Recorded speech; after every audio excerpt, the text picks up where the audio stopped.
Уже давно местные жители отмечают непривлекательный вид территории вокруг так называемого монумента Эркиндик. За участком мало ухаживают, да и состояние самого памятника оставляет желать лучшего.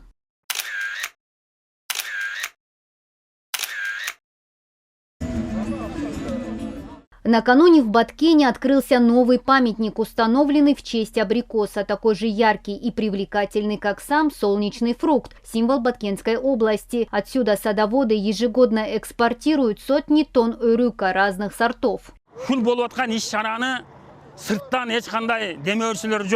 Мы не привлекали никаких внешних средств. Все прошло по инициативе местных жителей, друзей, бывших одноклассников. Мы все решили от своего имени подарить нашему городу такой вот памятник. Мы очень рады, что реализовали нашу инициативу и установили эту инсталляцию.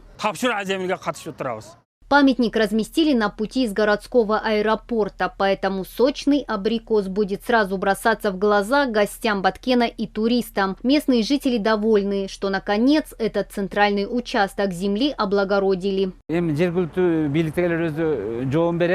Это хорошая инициатива. Мы надеемся, что теперь местные власти начнут оказывать поддержку таким идеям. До этого уже были начаты несколько проектов по озеленению. В частности, реализованы проекты по линии Арис. Это все вдохновляет горожан.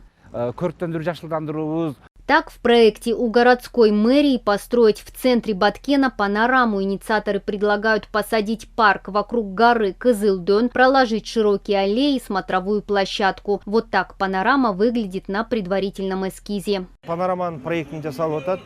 Этот проект еще готовится. Мы планируем его реализовать в рамках государственно-частного партнерства. Как только проект будет окончательно доработан, начнется его реализация. В этом нам будут помогать предприниматели Баткена, которые проявили инициативу.